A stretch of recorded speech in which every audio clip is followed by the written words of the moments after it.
Hoje aqui eu tô com a Ilka, uma das nossas sommelier. Eu sou fã. Eu conheci ela por intermédio de clientes incomuns da área que falava que ela era referência de vinho nacional. E hoje eu chamei ela para a gente estudar um pouco, né? Falar um pouco sobre os vinhos da região norte da Itália, que é o meu forte, da uva Nebbiolo.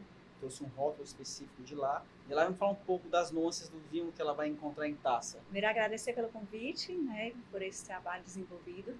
Eu não sou expert em Nebbiolo, mas faço aquele meu dever e obrigação de sommelier de estar sempre procurando entender e estudar. Mas não sou expert e farei aqui junto com você. Espero que seja de uma maneira mais extrovertida, né, não tão técnica, para que seja cada vez mais atrativo com essa taça de vinho. Como eu falei, né, nós estamos aqui com um vinho do norte da Itália. Como você sabe, o rosa desse fruto é as uvas que tinha nele, né? Que é Nebbiolo, Bonarda e Vespolina. Você acertou até a quantidade que tinha de percentual na garrafa. Como sommelier, eu acho que a gente vive num exercício diário, né, de entender a legislação, de entender o produtor, porque isso passa um pouco mais de segurança e credibilidade quando você conversa sobre uma região ou sobre um produtor na hora da indicação com o consumidor. Isso é muito interessante. Então, o Rangel trouxe aqui um vinho, não da região de Barolo, né, nem de Barbaresco, e sim da região de Gattinara, que tem essa diferença do corte. Ambos, Barbaresco, Barolo, até Lang, vai trazer o 100% Nebbiolo. Mas Gattinara faz um pouquinho diferente. Não só no estilo de vinificação, tá? Como na estilo de vinificação não vai usar os botes, vou chamar os grandes botes, né? Elosvênio. Vai. Tá? Assim também vai usar já o bote, já vai usar uma barrica menor. E o corte, né? Aqui a gente traz algo que Nebbiolo 90%, traz a Vespolina e também a Bonarda, que já é uma velha conhecida nossa, trazida pelos italianos também para a nossa América do Sul. Na cor, né, analisando, uma característica básica de Nebbiolo é que ele traz sempre essa transparência, onde você consegue sim ver a sua mão do outro lado da taça. Isso para a gente que conhece a força dessa Nebbiolo, sabe que não significa que esse vinho é um vinho de menos potência ou menor relevância, né? Esse vinho, na realidade, ele traz duas coisas que são principais para que a gente saiba que um vinho necessita para ter uma guarda, ou seja, uma longevidade, que se chama-se tanino e acidez. Correto? Correto. Eu gosto da região, né, do Piemonte, porque assim, eles não fogem muito da manada, né? Eles são mais clássicos, como você falou, né? A gente usa aquele barril de cavalo eslovênio, não é barrica de primeiro uso, aquelas barricas, alguns tipo maiores, para não ter tanta influência da madeira, ser um tipo um pouco mais orgânico, né? Nas próprias, né, na vinícola você percebe que eles deixam aquele, a gente fala assim, não é erva daninha, o mato, né? O mato natural que está ali, porque ali vai ter os predadores naturais, né, que vai comer os pulgões, e não vai ter tanta interferência da mão humana. Eu acho isso muito interessante, eu gosto desse método mais clássico. É interessante que praticamente suscitou depois de entre 75 e 2000, né, 1975 e 2000, onde foi a grande boom, reviravolta, a evolução dentro desse mundo na Itália para a região do Piemonte, né? É quando as pessoas, os grandes produtores, os ícones praticamente aí nas suas relações, saíram, alguns grupos foram até a Borgonha, estudaram um pouquinho também. Depois em Barbaresco, assim como em Barolo, Renato Ratti foi um dos precursores em fazer a simulação dos crus, né, já na região de La Morra. Então, na sua sub-região, ele conseguiu mapear realmente, hoje quando a gente encontra e a gente fala os crus de Barolo, e a gente entende essa diferença. A gente está falando aqui de um Gattinara, e que é interessante, porque são vinhos também muito elegantes, né, e robustos, e a gente vai tentar agora ver um pouquinho aqui das nuances desse vinho. Não mais de paleta de cor, que ele vai para um rubi, mais um rubi, onde ele também já é um rubi mais aberto, né? E ainda tem um brilho, ainda se diz ainda jovem, que ainda demonstra aqui com o teu brilho. E como você falou, né? Quase translúcida para ver a palma da mão do outro lado. Em aroma, ele traz aí umas frutas vermelhas e negras e não em estado de compota, ainda muito vívidas, muito frescas ainda. E consegue trazer uma coisa que é muito característica praticamente da região, que a gente chama em alguns lugares, né, são poucos ainda, mas são dos vinhos terrosos, né? A gente consegue ter essa característica ainda dos vinhos terrosos. Mas quando você fala terroso assim, não vem com a tal rusticidade, né? Vem tipo herbáceo. O terroso, na realidade, vem uma mistura desde terra molhada, folha seca, um pouco de cogumelo, tartufo, né? Então, a gente ainda consegue encontrar um pouco dessas referências que a gente chama de vinhos terrosos. É aquele aroma de bosque que a gente fala, né? Também. Ou já um pouco também, a gente chama às vezes de subuá também, né? Já um pouco trazendo um pouco de subuá. Mas existe ainda digamos que essa nomenclatura que as pessoas ainda utilizam ainda como vinho terroso, não só no Piemonte, mas como na região do Douro também, e alguns também na região da Borgonha também. O próprio clássico Latache, Romanée de Conti. Romanée de Conti é um rico, né? Isso. Vamos aqui em boca. É um vinho que, de novo, frisando, vai passar por barrica de carvalho, mas não os grandes botes, né?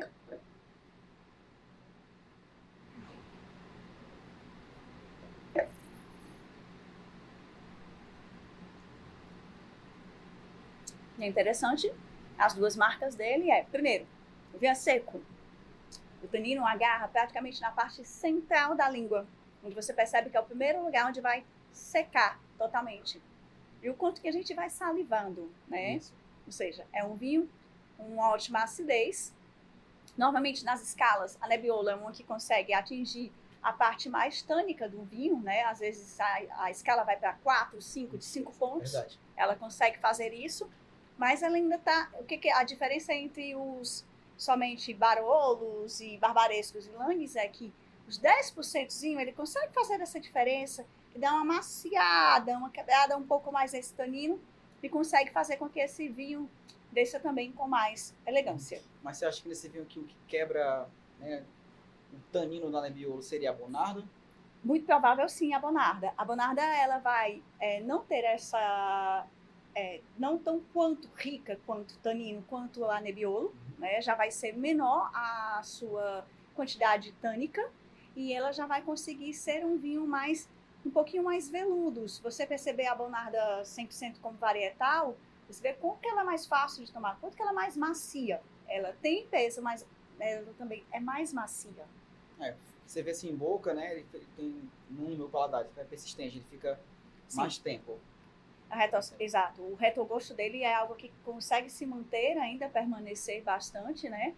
E é algo que pede, você vai fazer uma harmonização por regionalização e já começa a pensar.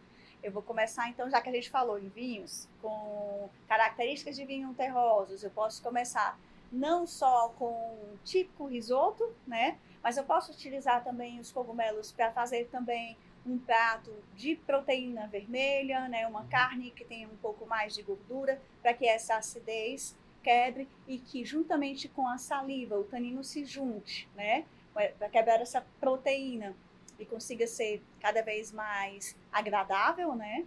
E trazendo essa semelhança terrosa, uma coisa também que eu percebi depois, agora foi um pouquinho das especiarias. Nas especiarias eu trago percebi um pouquinho de noz moscada também, né? Que já é especiaria mais doce também. Ela já conversou aqui comigo, esse é meu diálogo com os vinhos. Eu digo que eles conversam comigo, eu converso com eles, né? Eu acredito. É um pouco isso. Mas em relação à harmonização, você ficaria mais pro lado, né, dos fungos?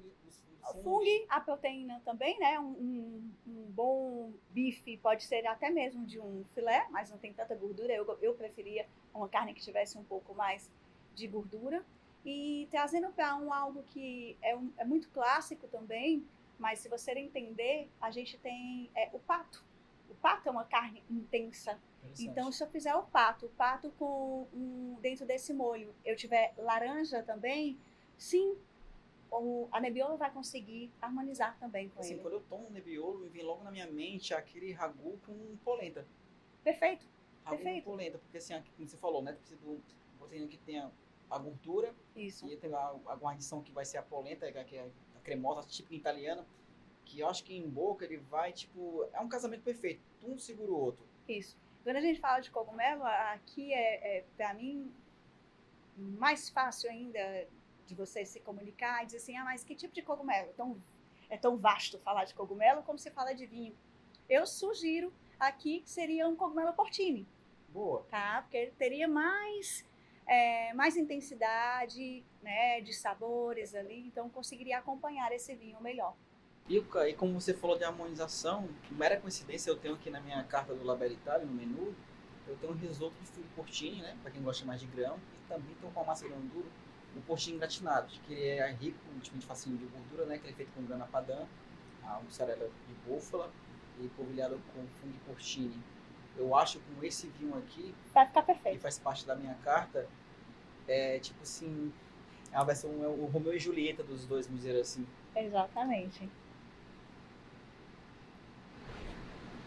E ele tá evoluindo em taça, viu?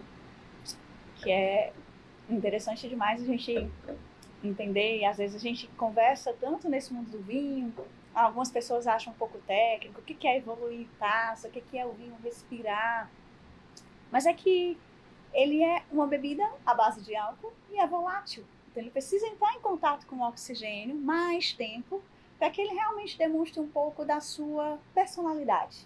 Eu digo que o vinho parece muito com pessoas. Então é como se você se ambientasse, chegasse em um local e você ainda não conhecia as pessoas. E de repente é que você começa a se naturalizar com a conversa, ganhar a sua confiança e dizer para que você veio. O vinho não é muito diferente. O vinho também é isso, ele começa a evoluir na taça dessa forma. Aí depois que você falou da especiaria doce, noz moscada, aí dá um clique na cabeça e vem, né? Aí você na cabeça, é verdade. E fica mais presente em boca, né? E até que ativa a sua memória olfativa. Então, todo aquele molho roti, ou glaciado, essa coisa quando você pega e a carne já está marinada tanto tempo com especiarias, eu acho que muito bom. Ou então um próprio purê, onde já vai ter aí a base também. A maioria das vezes a receita vai levar aí a especiaria, que é a noz moscada, e a gente consegue fazer aí uma harmonização por semelhança. Então, bem interessante para a gente estar de olho não só no líquido, no alimento líquido, como alimento sólido, porque um complementa o outro, né? Aqui no Labella Italia nós somos pioneiros em várias áreas, né? Hoje eu estou com um projeto, junto com o Ligeiríssimo, de fazer a harmonização de pizza com vinho. E eu tenho uma pizza que ela vai com fungo e bacon, né? Que vai ter a gordura animal e a parte do fungo, que eu acho que estilo napolitano, aquela massa extremamente leve, com esse vinho aqui, que não é tão leve. Eu acho que não seria um contraste, seria? Não, acho que ainda não um contraste também não. Acho que ele conseguiria sim, porque a gente tá falando aí de duas coisas que também são intensas. O bacon, ele tem sua intensidade. A partir do momento que, quanto mais tempo ele vai ter esse processo de defumação, maturação e cocção, o choque que ele vai ser levado ali na grelha, eu vou chamar assim, né? Então, para voltar, e o próprio fungo também, isso vai conseguir, sim, fazer com que não só aromaticamente, né? Que é a primeira coisa que a gente diz assim, na comida a gente come duas coisas. Come primeiro com os olhos e segundo com o cheiro. Mas quem chega primeiro pra gente? O aroma. Depois que você vê os olhos. Quando é numa vitrine, você primeiro com os olhos. Mas quando você está num restaurante, não. Primeiro chega o aroma. Depois que você vê a cara do prato. E são as duas coisas que você começa a comer esse alimento. Agora eu te faço uma pergunta de sommelier para sommelier. Que você é um quebrador de tabus, né? Que assim, a cultura de pedir uma pizza é pedir um refrigerante ou uma cerveja. E eu tô com um projeto falando assim, eu gosto de quebrar tabus também. De implantar o vinho harmonizado com pizza. Uma dica. Vamos lá. Eu acho que o conversar com o cliente, entender, acho que tudo na vida é muito uma questão de respeito, né? Então, respeitar a vontade dele é a primeira coisa. Porque a gente está numa cultura nova, jovem, ainda mais quando a gente fala de Ceará e Natal, né? Então, as pessoas, nós temos uma cultura ainda chamada de um paladar um pouco mais infantil, né? Quando a gente ainda vem para essa cultura de alta sabotagem de muito açúcar, né? Então, o cliente muitas vezes ele não conseguiu ainda se libertar ou ele não preferiu evoluir. Então, é muito de preferência ainda. Dá para quebrar? Dá. Talvez assim, ao invés de um refrigerante, o que às vezes consegue fazer com que essa pessoa venha para o mundo do vinho, não necessariamente ainda seja o nosso vinho fino, tá? E às vezes um vinho de mesa. Talvez um vinho de mesa consiga quebrar esse tabu. É mais fácil de quebrar um vinho de mesa do que em si um vinho fino. Mas tá, a maioria das nossas casas e restaurantes não vão trabalhar com vinho de mesa, a gente trabalha com o vinho fino. E no vinho fino, muitas vezes, nesse quesito, nem sempre no início, a pessoa ela entende o que é essa harmonização, o que é o critério técnico de harmonização. Mas todo mundo entende um pouco de harmonização. É como de técnico todo mundo tem um pouco, de louco todo mundo tem um pouco, de harmonização todo mundo entende um pouco. Porque todo mundo sabe o que é agradável e o que não é agradável no seu paladar. Então, o sair do mundo do açúcar e vir para o vinho, que é o seco, por mais que a gente tem sempre que ter, e como a gente fala de Itália, é muito mais fácil para a gente, porque a gente vai ter aí, por exemplo, saindo um pouco do Piemonte, mas a gente vai ter aí os primitivos, que na maioria das vezes a gente encontra os primitivos como meio secos. Eu acho que aí já é tipo assim, começar a furar a cerca, sabe? A gente já começa a furar a cerca para entrar. Não necessariamente o que seja daquela região, mas é entender a leitura de que o consumidor gosta de algo doce. Então, se eu der algo muito seco para ela não vai gostar, não vai ser uma boa experiência. Então, isso faz com que ela se retraia para demais outras experiências que podem acontecer. Mas se eu vou num caminho, de repente, de um vinho meio seco, pode ser que eu consiga, sim, furar e abrir o caminho para ela prestar um pouco mais atenção. Eu fui e eu não achei tão seco e aquilo me agradou. Junto com a pizza, a gente fala que nós de sommelier para sommelier, a gente pode não estar na sala de aula, pode não estar no curso, mas a gente ainda eu chamo de wine education. A gente ainda é educador. Em alguns momentos a gente é. Não é que seja elegante e fino, a gente está dando aula em mesa. Esse não é um lugar. Mas acho que as deixas, as dúvidas de quando um cliente te pede ou te clama por isso, não nos custa nada. Não nos custa nada transformar a experiência. Acho que isso é para isso que a gente também está disposto, né, a fazer com que esse trabalho funcione, que aquela pessoa volte para casa e tenha uma ótima experiência. No caso que você falou, quando estourar a bolha, né? Você sai do refrigerante com um vinho meio seco. Exato. É uma boa dica que eu iria usar. E o Piemonte lá, ele não é feito só de vinhos tintos, né? Você sugeriria assim, uma dica de um vinho feito com uva branca? Olha, sim, e a gente está falando justamente, digamos que a gente, uma casa de pizza também, né? E a gente falar de queijos, a gente sempre às vezes acha que combinar queijos com vinho tinto é uma boa, e às vezes o caminho não é sempre por aí. Onde harmonizar uma pizza 4 queijos, ou com mais queijos e tomates, onde a gente pode harmonizar com vinho branco. A gente está falando de Piemonte, e tem duas coisinhas que são bem interessantes. As pessoas não falam, mas a gente tem branco, a gente tem Gave, né? E a gente tem também os Moscato d'Asti. Inclusive os espumantes, né? Os Moscato d'Asti, que são muito interessantes e muito refrescantes. Às vezes a gente só liga para o Nebbiolo, a gente falou do Piemonte Gattinara, Piemonte Dusceto, Piemonte Barbera, Piemonte traz para a região, expande para o Langhe também. E são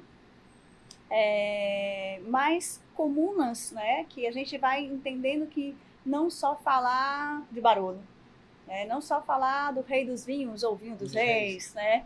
E a gente fala, eu digo muito bem que quantas vezes a gente fala de Barbaresco, que Barbaresco é quase como se fosse a rainha do Piemonte, se é que eu posso dizer assim. Porque o mais elegante, né?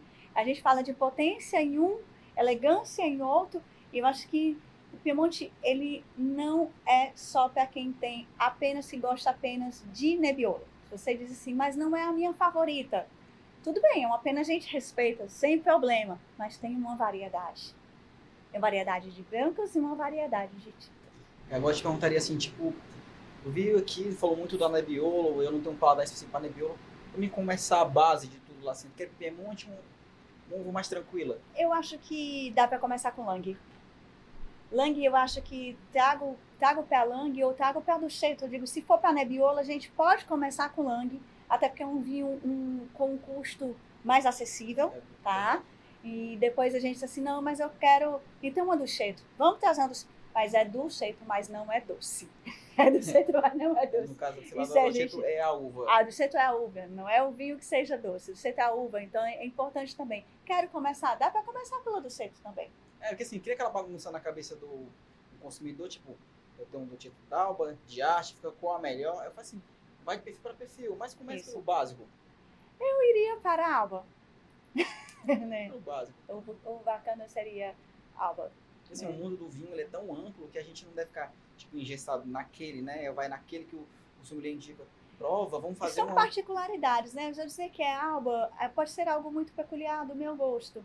E respeitar de novo, acho que o mundo da bebida, da comida, a enogastronomia é muito respeito, sabe? É respeito pela técnica, é respeito pelo produtor, é respeito pelo seu paladar. Se tu não respeitar o teu paladar e fizer o gosto do outro, você não vai ter uma boa experiência. Aquilo não vai te marcar, aquilo não vai te convidar a repetir uma nova experiência.